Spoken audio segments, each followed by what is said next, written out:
Hello everyone, मैं Shubham Chaturvedi concept competitive classes Madan Mahal Jabalpur से आप सभी के लिए इंग्लिश का एक नया टॉपिक लेकर आया हूं आर्टिकल।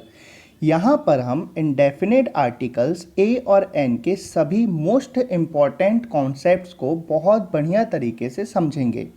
तो चलिए स्टार्ट करते हैं। स्टार्ट करने से पहले आप सभी से कहना चाहता हूं कि यदि आपने अब तक हमारे चैनल को सब्सक्राइब नहीं किया है तो प्लीज़ चैनल सब्सक्राइब कर लें और बेल आइकन दबा लें ताकि हमारे आने वाले सभी वीडियोस का नोटिफिकेशन आपको आसानी से मिल सके। तो चलिए देखते हैं कि आर्टिकल्स आखिर होते क्या हैं। तो articles are used before noun और एडजेक्टिव, यानी कि आर्टिकल्स का यूज़ नाउन और एडजेक्टिव के पहले होता है। तो ये चीज़ आप याद रखिएगा कि आर्टिकल्स का यूज़ नाउन और एडजेक्टिव के पहले होता है। अब यदि हम बात करें तो there are two types of articles, यानी कि आर्टिकल्स के कुल दो टाइप होते हैं। पहला टाइप है indefinite articles A oblique an और सेकेंड टाइप है आपका डेफिनिट आर्टिकल्स द। तो यहाँ पर सबसे पहले हम बात करते हैं इंडेफिनिट आर्टिकल्स की कि कहाँ इनका यूज़ होगा। तो something which is not definite use indefinite articles A oblique an, यानी कि यदि हम किसी नाउन के बारे में बात कर रहे हैं और जिस व्यक्ति से इस नाउन के बारे में बात कर रहे हैं वो उससे डेफिनेट नहीं है, मतलब कि उसके बारे में नहीं जानता है, तो वहाँ पर हम क्या करेंगे, indefinite article A oblique an की बात करेंगे या फिर लगाएंगे, इसका यूज़ करेंगे। या फिर सीधी बात आप समझें कि यदि सपोज किसी नाउन का जो यूज़ है, किसी नाउन का यूज़ पहली बार हो रहा है सेंटेंस में, किसी नाउन का यूज़ पहली बार हो रहा है तो वो व्यक्ति को डेफिनेट नहीं होगी। अब डेफिनेट नहीं होगी तो क्या करेंगे हम, वहाँ पर indefinite articles A oblique an का यूज़ करेंगे। वहीं हम बात करें सेकेंड डेफिनेट आर्टिकल्स द, तो फॉर पर्टिकुलर और स्पेसिफिक विच इज़ नोन, यानी कि यदि डेफिनेट आर्टिकल की बात करें तो डेफिनेट आर्टिकल्स कहाँ यूज़ होते हैं भाई, जब भी किसी पर्टिकुलर नाउन के बारे में बात की जाएगी या फिर किसी स्पेसिफिक नाउन के बारे में बात की जाएगी जो कि अगले व्यक्ति को पता है, वो इसे जानता है, तो वहाँ पर हम क्या करेंगे, डेफिनेट आर्टिकल्स द का यूज़ करेंगे। तो ये चीज़ आप याद रखिएगा कि यदि सामने वाला व्यक्ति जिस नाउन के बारे में बात हो रही है उसका जिक्र पहली बार हो रहा है या फिर अगला व्यक्ति उसको नहीं जानता है तो वहाँ पर हम क्या करेंगे, indefinite articles A oblique an का यूज़ करेंगे। और यदि किसी पर्टिकुलर स्पेसिफिक नाउन के बारे में बात हो रही है जिसके बारे में व्यक्ति जानता है तो वहाँ पर हम क्या करेंगे, डेफिनेट आर्टिकल्स द का यूज़ करेंगे। तो ये चीज़ आप अच्छे से याद रखिएगा। अब इसको मैं आपको और डिटेल में एग्जाम्पल में समझाता हूँ तो आपको और अच्छा लगेगा। देखिए जैसे I caught a train to London, the train was late. यहाँ पर उसने बोला है कि I caught a train to London, यानी कि मैंने लंदन के लिए ट्रेन पकड़ी। अब यहाँ पर ट्रेन का जो ट्रेन उसने पकड़ी है उसका जिक्र पहली बार हुआ, अगला व्यक्ति इसको नहीं जानता था, डेफिनेट नहीं था, इसलिए यहाँ पर क्या हुआ, इंडेफिनेट आर्टिकल ए का यूज़ हुआ है। तो आई होप आपको समझ में आया होगा कि I caught a train to London. अब देखिए सेकेंड सेंटेंस में देखिए इसी में द ट्रेन वॉज लेट। अब द ट्रेन वॉज लेट यानी कि जो ट्रेन मैंने पकड़ी थी वो लेट थी। अब ट्रेन पकड़ी थी भाई मैंने जो, वो लेट थी। अब सेकेंड में जो ट्रेन पकड़ी थी वो लेट थी, तो यानी कि इस ट्रेन के बारे में जो व्यक्ति है वो जानता है, डेफिनेट हो गई। इसलिए यहाँ पर क्या किया हमने, डेफिनेट आर्टिकल द का यूज़ किया है। तो आई होप आपको ये अच्छे से समझ में आ गया होगा। एक और सेंटेंस देखिए आप, he was talking to a girl, यानी कि वो एक लड़की से बात कर रहा था। अब लड़की का जिक्र पहली बार हुआ है इसलिए इंडेफिनेट आर्टिकल ए का यूज हुआ। द गर्ल वॉज लाफिंग, अब वो जिस लड़की से बात कर रहा था वो लड़की क्या कर रही थी, हंस रही थी। अब सीधी सी बात है कि सेकेंड सेंटेंस में हम समझ गए भाई कि कौन लड़की हंस रही थी, जिससे वह बात कर रहा था। अब लड़की नोन है इसलिए यहाँ पर हमने डेफिनेट आर्टिकल द का यूज़ किया है। तो आई होप आपको ये बहुत अच्छे से समझ में आया होगा। अगला एग्जाम्पल देखें आप, तो नेक्स्ट एग्जाम्पल है सी gave him a present, the present was very expensive. अब यहाँ पर देखें उसने उसे एक प्रेजेंट दिया। अब प्रेजेंट का जिक्र पहली बार हो रहा है इसलिए इंडेफिनिट आर्टिकल ए का यूज हुआ है। The present was very expensive. अब जो प्रेजेंट उसने दिया है वो बहुत महंगा है, ये बोल रहा है वो। अब प्रेजेंट के बारे में आप जान गए, इसलिए यहाँ पर प्रेजेंट के पहले क्या किया गया है, डेफिनेट आर्टिकल द का यूज किया गया है। तो आई होप आपको ये बहुत अच्छे से समझ में आ गया होगा कि यहाँ पर मैंने आपको क्या बताया। अब आ जाते हैं आगे, तो आगे हम इसके और कॉन्सेप्ट्स को समझते हैं। तो अब आ जाते हम indefinite articles A oblique an पर। तो चलिए इंडेफिनिट आर्टिकल्स ए और एन के बारे में ध्यान से समझते हैं। तो इस पर सबसे पहला पॉइंट देखिए आप क्या है, something which is not particular, not specific, not particular, यानी कि ऐसी चीज़ जो स्पेसिफिक ना हो या फिर पर्टिकुलर ना हो, मतलब ऐसी नाउन जिसके बारे में हम बात कर रहे हैं वो स्पेसिफिक नहीं है या फिर कोई पर्टिकुलर नाउन नहीं है, तो वहाँ पर हम क्या करते हैं, indefinite article A oblique an का यूज करते हैं। सेकेंड एग्जाम्पल है आपका always use with singular countable noun, यानी कि आप याद रखिएगा कि इंडेफिनिट आर्टिकल ए और एन का यूज हमेशा सिंगुलर काउंटेबल नाउन के साथ होता है। मतलब ए और एन का यूज हमेशा क्या होगा, सिंगुलर काउंटेबल नाउन के साथ। और यहाँ पर थर्ड रूल देखें आप, not used with plural and uncountable noun, यानी कि ए और एन का यूज कभी भी प्लूरल के साथ नहीं होता, ऐसे ही अनकाउंटेबल नाउन के साथ नहीं होता। तो आप बस ये याद रखें कि ए और एन का यूज सिंगुलर काउंटेबल नाउन के साथ होता है। जैसे सिंगुलर काउंटेबल नाउन बॉय, यदि बॉय है तो यहाँ पर हम बोल सकते हैं कि आ बॉय हो गया भाई, लेकिन सपोज ये प्लूरल हो गया, बॉयज हो गया, तो अब इंडेफिनिट आर्टिकल ए एन का यूज नहीं होगा। तो आई होप आपको समझ में आ गया होगा। ऐसे ही सपोज मैंने बोल दिया पेन, अब यहाँ पर पेन सिंगुलर है तो इंडेफिनिट आर्टिकल ए का यूज कर सकते हैं इसके साथ, लेकिन सपोज ये प्लूरल हो गया तो फिर हम इंडेफिनिट आर्टिकल ए का यूज नहीं कर सकते। तो ये चीज़ आप याद रखिएगा। वैसे ही अनकाउंटेबल नाउन, अनकाउंटेबल नाउन जैसे मिल्क, तो अब मिल्क के साथ हम कभी भी ए एन का यूज नहीं कर सकते। तो ये चीज़ आप अच्छे से याद रखिएगा। अब यहाँ पर हम बात करते हैं, तो यहाँ पर हम देखें भाई वॉवेल साउंड वर्ड के साथ क्या होता है, एन का यूज होता है, और कॉन्सोनेंट साउंड वर्ड्स के साथ ए का यूज होता है। अब लोगों में क्या रहता है कि लोगों में कई बार क्या होता है कि एक गलत फहमी रहती है कि वॉवेल के साथ होगा यूज़ आपका, वॉवेल वॉवेल जो आपके लेटर्स रहते हैं उनके साथ यूज़ होता है एन का, और कॉन्सोनेंट लेटर्स के साथ यूज़ होता है ए का। तो ऐसा कुछ भी नहीं है। आप याद रखिएगा कि इंडेफिनिट आर्टिकल्स में जो खेल रहता है पूरा वो किसका रहता है, साउंड का रहता है। इंडेफिनिट आर्टिकल्स में खेल जो रहता है वो किसका रहता है, साउंड का। यदि वॉवेल साउंड हो रहा है यानी कि स्वर ध्वनि हो रही है तो हमको किसका यूज करना है, एन का। और यदि कॉन्सोनेंट साउंड हो रहा है यानी कि व्यंजन ध्वनि हो रही है तो हमको किसका यूज करना है, ए का। तो ये चीज आप याद रखिएगा, यदि वॉवेल साउंड हो रहा है तो एन का, और कॉन्सोनेंट साउंड हो रहा है तो ए का। अब यहाँ पे ये नहीं होगा कि यदि वॉवेल हो या कॉन्सोनेंट हो, वो कहानी नहीं, पूरा हमको इसको सॉल्व करना है साउंड के अकॉर्डिंग। तो ये चीज़ आप याद रखिएगा। जैसे आप एग्जाम्पल में देखें, आई हैव अ कार, अब यहाँ पर देखें आप कार जो है इस पे क्या साउंड हो रहा है, का यानी कि कॉन्सोनेंट। अब कॉन्सोनेंट है इसलिए क्या लगा हुआ है यहाँ पे, आ। सेकेंड एग्जाम्पल देखें तो रीता सेंग अ सॉन्ग, अब यहाँ पर सॉन्ग की बात करें तो सॉन्ग में क्या साउंड हो रहा है, देखिए आप शुरुआत में सा। अब सा यानी कि कॉन्सोनेंट है इसलिए यहाँ पर भी क्या लगा हुआ है, आ। थर्ड एग्जाम्पल देखें, दिस इज एन ऑरेंज, अब यहाँ पे ऑरेंज की बात करें तो यहाँ पे क्या साउंड हो रहा है, ओ। अब ओ साउंड हो रहा है यानी कि क्या हो गया भाई, ये वॉवेल है इसलिए यहाँ पे क्या लगा हुआ है, एन। अगला एग्जाम्पल देखें, दिस इज एन अम्ब्रेला, अब अम्ब्रेला की बात करें तो यहाँ पे क्या साउंड हो रहा है, आ। तो यहाँ पे आ साउंड हो रहा है तो इसलिए यहाँ पे हमने क्या किया है, एन का यूज किया है, आ क्या हो गया आपका, वॉवेल। तो आई होप आपको यहाँ तक समझ में आ गया होगा। आप कभी भी लेटर्स नहीं देखिएगा वॉवेल है कि कॉन्सोनेंट, आपको क्या देखना, उसका साउंड क्या हो रहा है। तो ये चीज़ आप याद रखिएगा। अब आ जाते हैं आगे, और यहाँ पर हम देखते हैं इंडेफिनिट आर्टिकल्स ए और एन के बारे में और कुछ रूल्स। तो देखिए भाई यहाँ पर कुछ वर्ड्स स्टार्ट तो यू या ई से होते हैं लेकिन साउंड यू करते हैं, साउंड क्या करते हैं, यू। अब यू यानी कि या यज्ञ का क्या नहीं, यानी कि क्या करते हैं, कॉन्सोनेंट साउंड करते हैं। तो उनका कहने का मतलब ये है कि कुछ वर्ड्स स्टार्ट तो यू या ई से होते हैं लेकिन साउंड क्या कर रहे हैं, कॉन्सोनेंट। अब कॉन्सोनेंट साउंड कर रहे हैं तो सीधी सी बात है हम किसका यूज़ करेंगे, ए का। तो आप देखिए यहाँ पे लिखा भी हुआ है, अतः उन सभी के साथ आर्टिकल ए का यूज़ किया जाता है। तो ये चीज़ आप याद रखिएगा। तो यहाँ पर फंसिएगा नहीं आप, कुछ वर्ड स्टार्ट तो यू या ई से होते हैं लेकिन साउंड कॉन्सोनेंट करते हैं। अब कॉन्सोनेंट साउंड है तो इसलिए हम किसका यूज़ करेंगे, आर्टिकल ए का। जैसे आप एग्जाम्पल देखें, ये बहुत इंपॉर्टेंट है, एग्जाम में इनके क्वेश्चन भी आते हैं।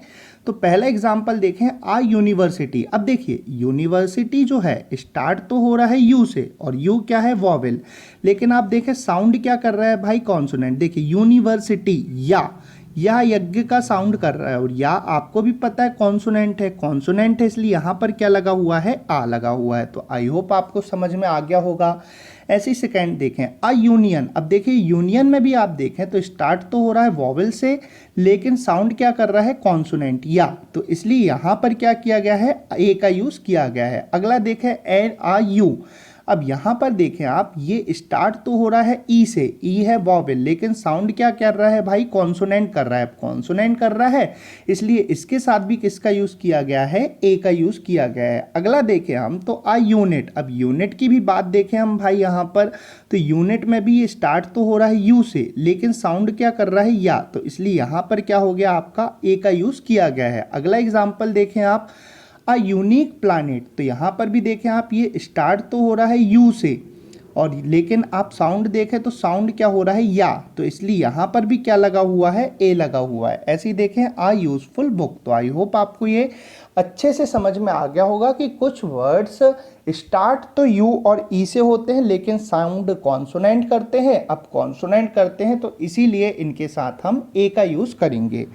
अब आ जाते हैं अगले रूल पर। तो अगला रूल क्या है आपका, कुछ वर्ड्स स्टार्ट तो ओ से होते हैं पर साउंड वा करते हैं। मतलब कि कुछ वर्ड स्टार्ट तो ओ से होते हैं पर साउंड वा करते हैं, अतः इनके साथ आर्टिकल ए का यूज़ किया जाता है। तो यहाँ पर भी देख लीजिए आप कि कुछ वर्ड स्टार्ट तो ओ से होते हैं लेकिन साउंड क्या कर रहे हैं, वा, और आपको भी पता है कि वा क्या होता है भाई, कॉन्सोनेंट होता है। अब वा कॉन्सोनेंट है और कॉन्सोनेंट के साथ हम किसका यूज़ करते हैं, आर्टिकल ए का। तो इसीलिए हम इनके साथ क्या करेंगे, ए का यूज़ करेंगे। ये रूल भी इंपॉर्टेंट है, एमपीएसआई में इसके कई बार क्वेश्चन आए हुए हैं। तो देख लेते हैं यहाँ पर हम, जैसे एग्जाम्पल देखें, अ 1 रुपी नोट। अब देखिए 1, यहाँ पर देखिए स्टार्ट तो ओ से हुआ, वॉवेल है, लेकिन साउंड क्या कर रहा है, वाह। अब वाह साउंड कर रहा है इसलिए यहाँ पर हमने क्या यूज़ किया है, ए का यूज़ किया है। तो अब 1 रुपी नोट। सेकेंड एग्जाम्पल देखें, अब 1 आइड मैन। तो यहाँ पर ये हो गया। थर्ड एग्जाम्पल देखें, अब 1 साइडेड डिसीजन। और फोर्थ एग्जाम्पल देखें, अब 1 एक्ट प्ले। तो आई होप आपको यहाँ तक समझ में आ गया होगा कि मैंने आपको क्या क्या रूल बताए। मैंने आपको रूल बताए कि इंडेफिनिट आर्टिकल्स जो होता है, इंडेफिनिट आर्टिकल जो होता है इसका यूज़ हमेशा सिंगुलर काउंटेबल नाउन के साथ करना है। यदि वॉवेल साउंड हो रहा है तो एन, और कॉन्सोनेंट साउंड हो रहा है तो ए। उसके अलावा मैंने आपको ये बताया है कि कुछ वर्ड स्टार्ट तो यू या ई से होते हैं पर साउंड क्या करते हैं, या, यज्ञ का। तो यहाँ पर वो कॉन्सोनेंट है तो इसलिए उसके साथ ए का यूज़ करेंगे। ऐसे यहाँ पर कुछ वर्ड स्टार्ट तो ओ से होते हैं लेकिन साउंड वा करते हैं। अब वा भी कॉन्सोनेंट है इसलिए उसके साथ भी क्या करेंगे, हम ए का यूज़ करेंगे। तो आई होप यहाँ तक आपको दिमाग में अच्छे से सभी कॉन्सेप्ट्स बैठ गए होंगे।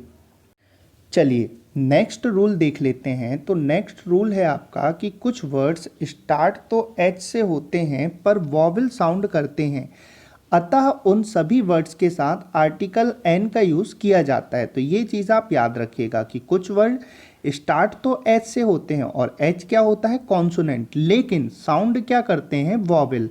अब वॉवेल साउंड कर रहे हैं इसलिए इनके साथ हम किसका यूज़ करेंगे, एन का यूज़ करेंगे। तो ये चीज़ आप याद रखिएगा। जैसे देखिए आप, पहला एग्जाम्पल है आपका एन ऑनेस्ट मैन। अब यदि हम ऑनेस्ट की बात करें तो जो ऑनेस्ट की स्पेलिंग है ये स्टार्ट होती है एच से, लेकिन यदि हम इसका प्रोनाउंस देखें तो क्या है भाई, ऑनेस्ट। ऑनेस्ट यानी कि क्या हो रहा है, प्रोनाउंस स्टार्टिंग में ओ। अब ओ साउंड हो रहा है यानी कि वॉवेल साउंड हो रहा है, वॉवेल साउंड हो रहा है इसलिए इसके साथ किसका यूज़ किया गया है भाई, आपका एन का। ऐसी अगला एग्जाम्पल देखें आप, एन आर। अब आर में भी देखें स्टार्ट तो एच से हो रहा है लेकिन साउंड क्या कर रहा है आ। अब आ साउंड कर रहा है यानी कि वॉवल साउंड कर रहा है, वॉवल साउंड कर रहा है इसलिए इसके साथ भी क्या लगा है एन। अगला देखें एन एर। अब यहाँ पर देखें आप ये भी स्टार्ट तो हो रहा है एच से लेकिन साउंड क्या कर रहा है ए यानी कि वॉवल।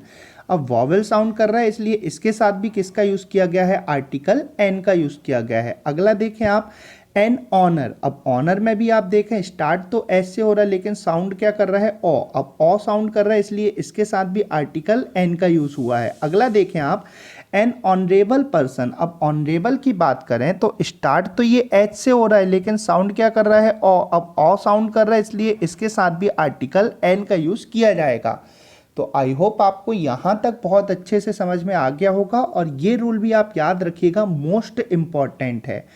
अब आ जाते हैं अगले रूल पे। तो ये वाला रूल भी बहुत इंपॉर्टेंट है, इसके भी क्वेश्चन एग्जाम में आते हैं। तो देख लेते हैं भाई, एब्रीविएशन यानी कि संक्षिप्त नाम के साथ भी अकॉर्डिंग टू साउंड आर्टिकल ए/एन का यूज होता है। यानी कि एब्रीविएशन, एब्रीविएशन यानी कि संक्षिप्त नाम। अब संक्षिप्त नाम के साथ आप याद रखिएगा कि अकॉर्डिंग टू साउंड यानी कि साउंड के अकॉर्डिंग एन का यूज होगा। यानी कि यदि एब्रीविएशन का साउंड वॉवेल हो रहा है, यदि एब्रीविएशन का साउंड वॉवेल हो रहा है तो हम किसका यूज करेंगे एन का।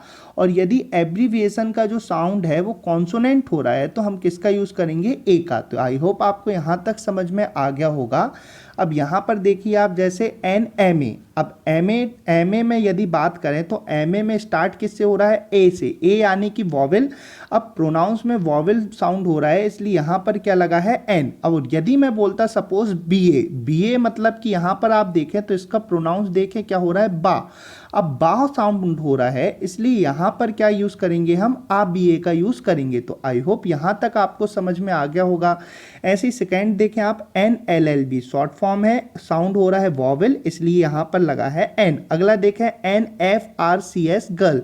यहाँ पर भी देखें आप तो यहाँ पर भी देखें आप साउंड क्या हो रहा है वॉवेल, वॉवेल तो यहाँ पर भी क्या लगा हुआ है एन। अगला देखें एन एन सी सी टीम। अब यहाँ पर भी एब्रीविएशन में भी साउंड हो रहा है वॉवेल इसलिए क्या लगा हुआ है एन। ऐसे ही अगला देखें आप एन एक्सरे क्लिनिक, एक्सरे में भी साउंड हो रहा है ए तो इसलिए वॉवेल इसलिए क्या लगा हुआ है एन। अगला देखें ही locked N F I are.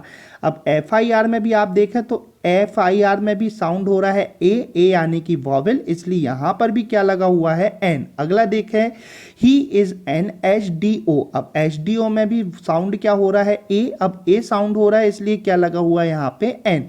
अगला देखें I have an x-ray machine, I have an x-ray machine. X-ray में भी आप देखें तो साउंड हो रहा है ए। अब ए साउंड हो रहा है इसलिए इसके साथ भी क्या यूज हुआ है आपका आर्टिकल एन। तो आई होप आपको यहां तक बहुत अच्छे से समझ में आ गया होगा। अब आ जाते हैं आगे।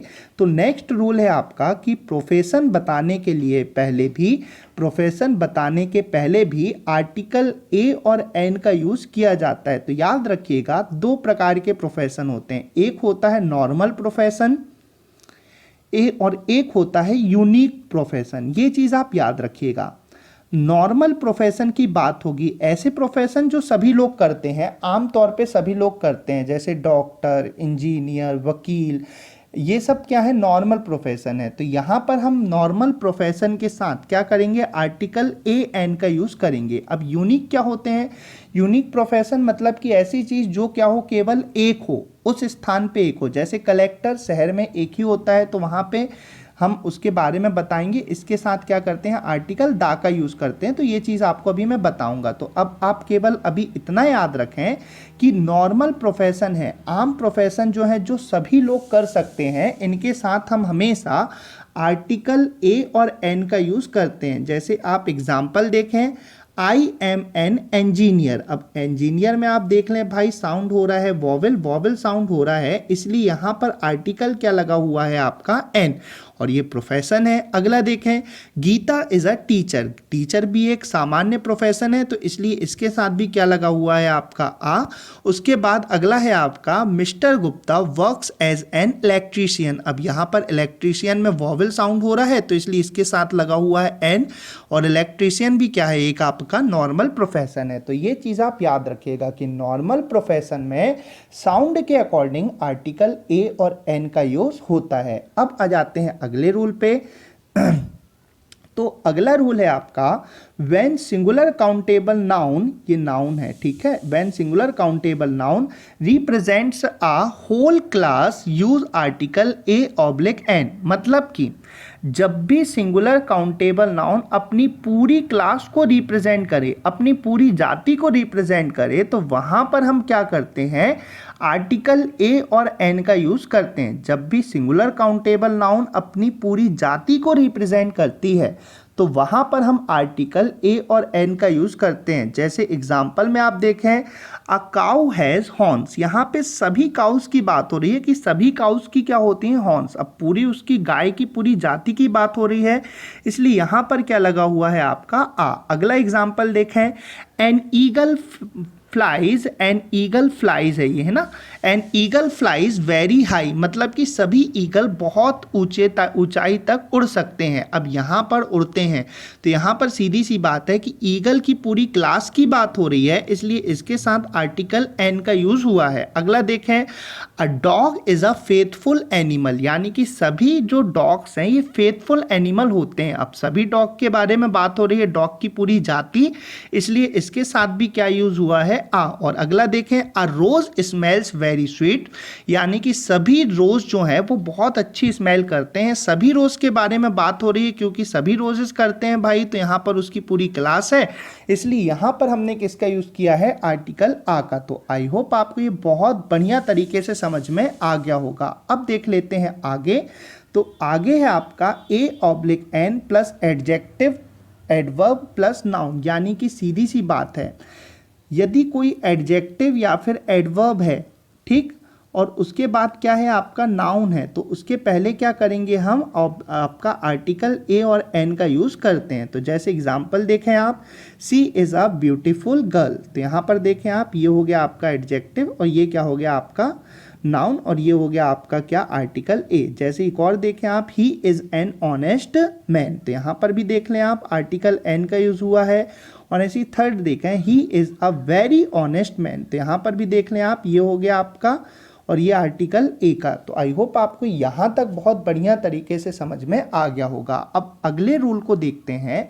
तो ये वाला रूल आप याद रखिएगा, मोस्ट इंपॉर्टेंट है, एग्जाम में डायरेक्टली या इनडायरेक्टली कई बार इसके क्वेश्चन आते ही रहते हैं।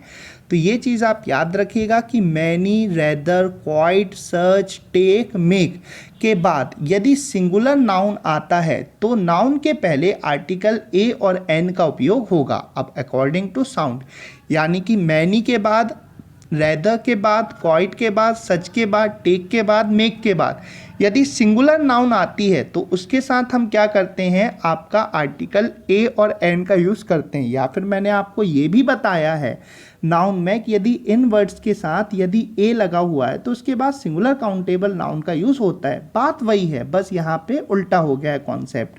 तो यहाँ पर आप एग्जाम्पल देखें, जैसे many a citizen would welcome such a change. तो आई होप आपको ये समझ में आ गया होगा कि मैनी के बाद सिंगुलर काउंटेबल नाउन थी तो इसलिए क्या लगा हुआ है, आ।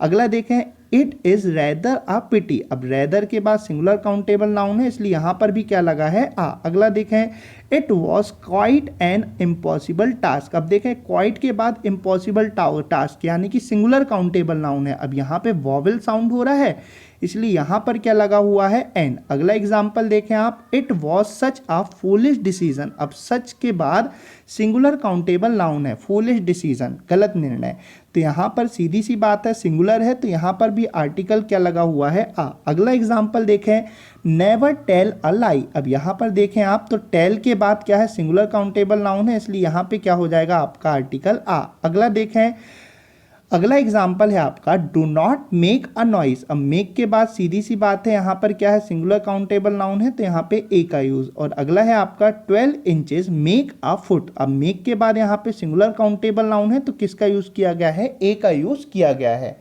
तो आई होप आपको यहाँ तक बहुत अच्छे से समझ में आ गया होगा कि मैंने आपको क्या क्या रूल बताए हैं। चलिए नेक्स्ट रूल देखते हैं। तो नेक्स्ट रूल है आपका so plus adjective plus article a an plus noun. यानी कि सीधी सी बात आप याद रखिएगा कि यदि सो के ठीक बाद में एडजेक्टिव है तो उसके बाद यदि सिंगुलर काउंटेबल नाउन है तो हम आर्टिकल ए और एन का यूज़ करते हैं। एग्जाम्पल में आप देखें, आई हैव नेवर सीन सो और फिर ब्यूटीफुल आपका एडजेक्टिव हो गया। अब पिक्चर, तो यहाँ पर आप देखें सिंगुलर काउंटेबल नाउन थी तो आर्टिकल ए का यूज़ हुआ। अगला एग्जाम्पल आप देखें, it was so fine a show. तो यहाँ पर देखें शो के बाद फिर एडजेक्टिव है तो यहाँ पर शो सिंगुलर है, इसलिए यहाँ पर क्या किया हमने, आ का यूज़ किया है। तो आई होप आपको ये अच्छे से दिमाग में बैठ गया होगा। नेक्स्ट रूल देखते हैं हम। तो ये हमारे इसका इंडेफिनेट आर्टिकल्स ए और एन का लास्ट रूल है। तो एक्सक्लेमेटरी सेंटेंस के साथ आर्टिकल ए एन का यूज़ किया जाता है, तो ये चीज़ आप याद रखिएगा। अब एक्सक्लेमेटरी सेंटेंस आप सभी को पता है कि क्या होते हैं भाई। तो यहाँ पर एग्जाम्पल देखें, एग्जाम्पल 1 है आपका व्हाट अ हॉट डे। अब यहाँ पर ये एक्सक्लेमेटरी सेंटेंस है तो यहाँ पर आप देखें आर्टिकल ए का यूज़ हुआ है। According to sound article a और एन का यूज़ होगा। एग्जाम्पल अगला देखें आप, वॉट अ प्रिटी चाइल्ड। अब यहाँ पर भी देखें आप एक्सक्लेमेटरी सेंटेंस है इसलिए आर्टिकल ए का यूज़ हुआ है। अगला एग्जाम्पल देखें, वॉट अ गुड चांस। अब यहाँ पर भी एक्सक्लेमेटरी सेंटेंस है इसलिए यहाँ पर क्या है, आर्टिकल ए का यूज़ हुआ है। तो आई होप आपको यहाँ तक समझ में अच्छे से आ गया होगा। अब चलिए कुछ आपके आर्टिकल इंडेफिनेट आर्टिकल्स के कुछ क्वेश्चंस को सॉल्व कर लेते हैं। तो यहाँ से आपको थोड़ा सा सभी रूल्स रिवाइज हो जाएंगे और आपको थोड़ा सा ये इजी लगने लगेगा। तो चलिए देखते हैं। पहला है आपका, he is dash university professor. अब यूनिवर्सिटी प्रोफेसर यानी कि किसके बारे में बात हो रही है भाई, यहाँ पर प्रोफेसर यानी कि प्रोफेशन के बारे में बात हो रही है कि वह एक यूनिवर्सिटी प्रोफेसर हैं। यहाँ पर नॉर्मल प्रोफेशन है और मैंने आपको बताया कि नॉर्मल प्रोफेशन के साथ आर्टिकल ए और एन का यूज़ किया जाता है। अब यहाँ पर यूनिवर्सिटी में साउंड क्या हो रहा है, या यानी कि कॉन्सोनेंट, इसलिए क्या हो जाएगा यहाँ पे ए। तो करेक्ट होगा he is a university professor. तो आई होप आपको ये अच्छे से समझ में आ गया होगा। अगला एग्जाम्पल देखें, the workers have formed dash union. अब यहाँ पर उन्होंने द वर्कर्स, सभी वर्कर्स ने क्या किया है, यूनियन बनाया। अब यूनियन बनाया तो सीधी सी बात है, यहाँ पर यदि हम देखें तो यूनियन में क्या साउंड हो रहा है, या यानी कि कॉन्सोनेंट, इसलिए यहाँ पर भी क्या हो जाएगा आपका आ। और करेक्ट सेंटेंस होगा the workers have formed a union. अगला देखें, हेयर इज डैश एग। अब एग में क्या साउंड हो रहा है भाई, ए यानी कि वॉवेल, तो इसलिए करेक्ट क्या होगा यहाँ पे एन। अगला देखें, he is dash M A in English. अब एम ए में यदि हम बात करें तो मैंने आपको बताया एब्रीविएशन यानी कि संक्षिप्त नाम के पहले आर्टिकल ए और एन का यूज होता है। और एम ए की बात करें तो एम ए में साउंड क्या हो रहा है, स्टार्ट कहाँ से हो रहा है, साउंड ए से यानी कि वॉवेल से, तो ये हो जाएगा एन। तो करेक्ट होगा he is an M A in English. अगला एग्जाम्पल देखें, I want to purchase dash HMT watch. अब HMT भी भाई एब्रीविएशन है, स्टार्ट किससे हो रहा है, इसका प्रोनाउंस ए से स्टार्ट हो रहा है, इसलिए यहाँ पर भी क्या हो जाएगा आपका आर्टिकल एन का यूज़ होगा। तो आई होप आपको ये समझ में आ गया होगा। अगला देखें, he gave the beggar dash 1 rupee note. अब यहाँ पर मैंने आपको बताया था कि कुछ वर्ड्स स्टार्ट तो ओ से होते हैं पर साउंड क्या करते हैं, वाह। अब वाह साउंड करते हैं तो आर्टिकल ए का यूज होगा। तो यहाँ पे करेक्ट होगा he gave the beggar a 1 rupee note. अगला एग्जाम्पल देखें, this is dash usual site. अब यहाँ पे यूजुअल है तो ये चीज़ आप याद रखिएगा, दिस इज यूजुअल साइट। अब यूजुअल की बात करें तो साउंड क्या हो रहा है यहाँ पे, या से साउंड हो रहा है, इसलिए क्या हो जाएगा भाई आपका आ। अगला एग्जाम्पल देखें, this is dash useful medicine. अब यूजफुल में भी साउंड हो रहा है या कॉन्सोनेंट, इसलिए क्या हो जाएगा आ। अगला एग्जाम्पल देखें, we shall stay in hotel. अब होटल में साउंड क्या हो रहा है, हा यानी कि कॉन्सोनेंट, कॉन्सोनेंट है इसलिए क्या हो जाएगा यहाँ पे भी आ। अगला एग्जाम्पल देखें, there is dash hospital in our colony, यानी कि यहाँ पे हॉस्पिटल, हॉस्पिटल यानी कि एच हा साउंड हो रहा है यहाँ पर, तो इसलिए यहाँ पे भी क्या हो जाएगा आपका आ। अगला देखें आप, he reach there dash are late, अब यहाँ पर आर, आर यानी कि साउंड क्या हो रहा है आ यानी कि वॉवेल, वॉवेल साउंड है इसलिए यहाँ पर क्या हो जाएगा आपका एन। अगला देखें आप, I have to make a humble person, ये चीज़ मैंने आपको बता दी भाई, हम्बल प्रपोजल। अगला देखें, अगला है आपका दिस इज ऑनररी जॉब, अब यहाँ पर देखें आप ऑनररी यानी कि साउंड क्या हो रहा है आ यानी कि वॉवेल, तो इसलिए करेक्ट हो जाएगा आपका एन। अगला देखें, my brother is an MP, abbreviation, इसलिए यहाँ पर क्या हो जाएगा आपका आर्टिकल एन, क्योंकि साउंड क्या हो रहा है ए। अगला देखें, he is strong like ox, अब ऑक्स में बात करें हम यहाँ पे तो साउंड क्या हो रहा है आ साउंड हो रहा है इसलिए यहाँ पर भी क्या हो जाएगा आपका एन। अगला देखें, dash boy is waiting for you, यानी कि a boy is waiting for you, consonant sound हो रहा है। अगला देखें आप, he wrote dash article for the paper, अब यहाँ पर बात करें आर्टिकल, आर्टिकल यानी कि आ साउंड हो रहा है इसलिए यहाँ पर भी क्या हो जाएगा आपका वॉवेल है तो क्या हो जाएगा एन। अगला देखें, there is dash ink pot on the table, अब इंक पॉट की बात करें तो इंक पॉट में साउंड क्या हो रहा है ई यानी कि वॉवेल, वॉवेल हो रहा है इसलिए यहाँ पे क्या हो जाएगा आपका आर्टिकल एन। तो आई होप आपको यहाँ तक समझ में आ गया होगा। अब आप एक चीज़ याद रखिएगा कि इंक जो होती है ये अनकाउंटेबल होती है, लेकिन यहाँ पर जो बात की गई है वो किसकी की गई है, यहाँ पर इंक पॉट की बात की गई है, इंक पॉट की बात की गई है यानी कि इंक की बॉटल इस टाइप से, तो यहाँ पर ये क्या हो जाएगी आपकी काउंटेबल है। तो आई होप आपको ये चीज़ समझ में आ गई होगी। तो ये हो गया आपका इंडेफिनिट आर्टिकल के सभी कॉन्सेप्ट बहुत बढ़िया तरीके से कंप्लीट। तो यदि आप इन कॉन्सेप्ट्स को अच्छे से समझ लेते हैं तो आप यकीन मानिए कि आपको इसमें कोई दिक्कत नहीं होगी। जब मैं इसके एरर डिटेक्शन के क्वेश्चन कराऊंगा तो आप खुद देखिएगा आपसे कितने आसानी से सभी क्वेश्चंस बनेंगे। यदि आपको वीडियो पसंद आया हो तो वीडियो को लाइक ज़रूर करें और अपने फ्रेंड्स तक ज़रूर शेयर करें ताकि वे भी इस लॉकडाउन के समय में अपनी तैयारी को जारी रख सकें। जय हिंद, जय भारत, वंदे मातरम।